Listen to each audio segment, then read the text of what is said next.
Hey everybody, it's Retro DM Ray. Hey, how y'all doing? Welcome back to the channel. I know first and foremost I am quite an inconsistent guy when it comes to my channel. Because really for me, I've got a lot of things going on in my ministry, a lot of things going on in my life, specifically my health of late. And then there's just times where I don't have anything to say. I don't really have anything to cover. And I'm in the midst of gaming with my family and maybe my friends. Shout out to Rod and Mark and Sean and Joel, those guys. Maybe I'm doing those kinds of things, and so I just do stuff on the channel when I get around to doing stuff on the channel. So I hope you're still following along and still care and still like this stuff. I hope as you do, you'll give me a thumbs up, please, and subscribe to the channel. If you're new to the channel, welcome. If you're an old hat on the channel, thanks again for sticking around. Anyone who has given me a shout out lately, especially Dungeon Minister and being on Dungeon Delver's channel, I just want to say thanks to you guys for continuing to just shout me out to see if there's anyone out there that's interested in the stuff that I have to say and the things that I have to present. I really appreciate that. And to those of you who are on the fence, come on board. We're just having fun. We're talking about old school. I'm telling you how I play and how I like to play. So I don't want it to come across as like I'm telling you this is the way you got to play or else, even though I might sound like that at times. The truth is I love old school D&D and things related to old school D&D, but I play new school stuff with my family. And so it's okay if you do too. It's all right. It's all good. As long as you're gaming, having fun with you and your friends or your family or whatever, that's what really matters. Hope you are very blessed by the Lord, and really take care of yourselves. We never know what's going to happen from us from one day to the next, but the Lord does, and we're in His hand. And so I hope that you're having fun as you are aware of that as you game. All right, so first things first. I want to grow the channel, and I think in order to do that, I have to be very aware of what it is my target audience kind of likes and what they don't. And so a lot of the likes, a lot of the views seem to come from what I'm going to go back to, which is covering some old school gaming stuff, kind of talking about that, covering 2nd edition. I know there are folks out there that would say that 2nd edition is not necessarily old school. That's cool. If that's your opinion, that's fine. To me, that it still is. Because for me, old school is not just a system, but it's also a way of play. And so I thought in light of that, I would talk about this today, present it to you guys in a group, get a discussion started, if you will. Just leave me a comment, talk about what it is that I have to say, and give me your opinions. I'd love to read those and respond back to you as I can. Again, as always, the channel is family-friendly, G-rated, so any nasty stuff on the channel, I'll just delete that. I hope you understand that. That's just who I am. That's what I believe. So here's what I'm going to talk about today. The term, I don't know that this term has been around all that long, but it's called Hexploration. Hex crawling, which is from way back. Probably even all the way back to the late 60s in Bronstein. But certainly in Blackmore, those kinds of things. If you watch the Secrets of Blackmore documentary, which you really should do, and pick that up for yourself to help them out on that. I know they would appreciate that. Shout out to Griff, by the way, and the group for that. That's very good stuff. But you'll see that process going on, which is crawling across hexes out in the wilderness, and then getting to places of interest. Forbidden Lands calls them adventure sites, but places of interest as you crawl across the hexes, as you crawl across the giant map with your party. This has infiltrated even into modern games. For example, my family likes Pathfinder 2nd edition. It's extremely crunchy, extremely detailed. Every action of which you get 3, but every action is codified for you. Everything that you can do and cannot do on your turn is codified. It's listed on your sheet. It's listed in the book. Everything has rules for everything that you do, and everything that you're looking to do is most likely on your sheet.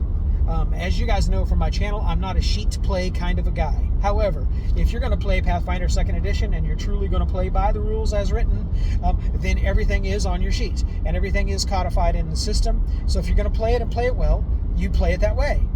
You can play it other ways, but it works best if you play it that way. 5th Edition is a little more open, but still, there are a lot of things that are codified. But 5th Edition is more open. Not everything is. So you still have freedom of choice of things that you want to do and things you want to try. And the Dungeon Master has fiat to allow you to do those things and make up rulings along the way based on their understanding of the general rules to be able to accomplish those things. Then you have Old School, where, yes, of course, Gary was very verbose, and I love the 1st Edition Dungeon Master's Guide. 2nd Edition Dungeon Master's Guide, not so much.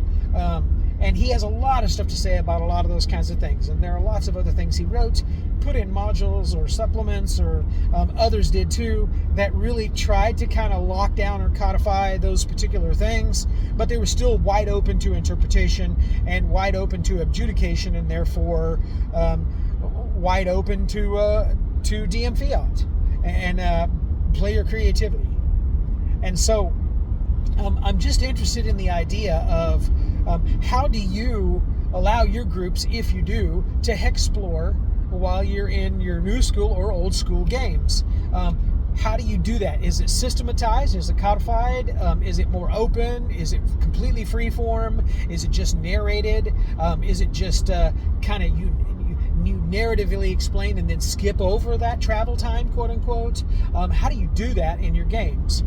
Because I think there are some things that from the crunchier systems we could kind of learn to take back with us into old school. I used to be an educator myself. I still am a chaplain, a Christian chaplain, and I love to teach. I also preach, and so I love to teach God's Word. And so you can take and borrow from various different things and bring it into your teaching. And so as a teacher, I was always told, beg, borrow, and steal, and use it in your classroom. Okay, I would object to the steal part, but beg and borrow, I think there's nothing wrong with that. And as long as you give credit where credit is due. So go and take a look at some of those crunchier systems and see how they do Hexploration, and then see what is that are in those systems that you like and how they do it, and see if you can bring it over into your older system, right? So, for example, for me, Forbidden Lands is an old school feeling, but isn't necessarily old school mechanics. And it's a D6 dice pool system.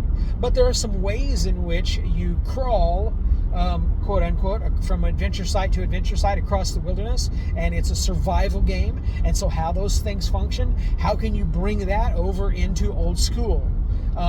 In Pathfinder 2nd Edition, there are ways in which you have mechanics for how can you forage for supplies in the wilderness, how can you track, how can you scout ahead, how can you be out in front and do that, how can you defend your party and find and secure good campsites, how can you cook, and how can that cooking and those recipes, if you will, impact your better travel and maybe help your group in some particular way, and how can you bring those things backwards into old school? So like if you don't use non-weapon proficiencies or even secondary skills in your old school game, how could you still incorporate those mechanics? Could you turn it into a D6, a 2D6, a D20 roll, a percentile dice? How could you do that? But I think those are valuable mechanics that you could add to your game that would spice it up and make it new and different and interesting. Because I think, after a time, and I know this might be blasphemy to some, but after a time, going in a dungeon, looting everything, surviving as best you can, and getting out to do it again another day, rinse and repeat. The rinse and repeat part can get a little bit old. As we get older, maybe our attention spans get better, maybe they don't. As we're younger, certainly many of the younger people don't have long attention spans. So how can you bring those folks into the crowd with us to game by concatenating that and adding these other elements to bring interest? I think that's very important because as I get older, it's harder and harder to find groups who want to play old school, and easier to go and try to cultivate from the new school crowd, bring some things they know and they're familiar with, and bring them over into old school. Because my belief, it doesn't have to be yours, my belief is that AD&D first edition and second edition, even BECME, even basic, that's the way to really creatively play in a way that oftentimes, not always, but oftentimes new school does not or cannot produce. Okay? Again, that's just my opinion. If you found it to be different for your games, leave it in the comments. I'll be glad to read those things. Believe me, I'm not the end-all and be-all of all knowledge concerning this. It just happens to be the things that I love and the things that I see and I've observed over my 40-plus years of gaming. All right? So as we go back to start covering second edition, and I'll go through that, there'll be things where I'll tell you these are pros. There'll be things I'll tell you these are kinds of cons, or things we did, things we didn't do. And then along the way, maybe I'll throw in some nuggets from various other systems and maybe how you could incorporate that into your game, so that you can have kind of a mishmash. We called it house ruling, and believe me, we did that like crazy back in the day, because I started in 1979 when I first started playing, late 78, early 79, and it was AD&D first edition. Immediately following on the heels of that was then we got into BECME, and we're playing them both concurrently and slammed them together and kind of slashed them up and made our own thing. And then right after that was BX. We didn't think it was kind of any different, but just a different version of BECME at the time. So we brought some of that stuff in and changed that stuff around. And then when second edition came out and hit the shelves, man, we were excited for that. We grabbed that up like crazy and really started playing that like crazy. And I played that for a little while, about a year, and then I was already running as a DM like nonstop. And so I ran second edition until late 2002 and into 2003. So that was 11 years, roughly. I think it came out in 89. You can fix me on that if it didn't, but I think it was around 89. So that was about 11, 12, 13 years there, maybe 14 years that I ran second edition. That's the one I know the most. And so I still have a deep love and nostalgic appreciation for second edition, but it wasn't perfect. And it did some strange things with how you might crawl across hexes and those kinds of things too. And it had, in my opinion, way too many things that came out for it that caused some bloat that kind of destroyed it in some ways. But yet, there was also some great things that came out of that time period as well. So just in the comments, let me know what are your thoughts about these things. How did you, if you did, Hexplore? How do you do it today? What are the mechanics you use? What are things you bring in from other game systems that do it in such a way as you'd like to use it in your old school? Why don't you if you don't do that? Are you interested in doing that? Would you be interested in me continuing to cover this kind of content on the channel? Because this is kind of what I'm interested in. But like I said, I am interested in growing the channel. I'm interested in making it be something that we can go forward with together. So again, thanks for tuning in. Thanks for continuing to maintain a relationship with me in this social media environment. I really appreciate that. Again, give me a thumbs up. Give me that like there. Give me a share. When you know about folks that are out there that would like to hear about this kind of stuff, certainly hit that subscribe button. I'd really appreciate that. And thanks for your time today. Take care. God bless. Prosper and good gaming. Later, guys.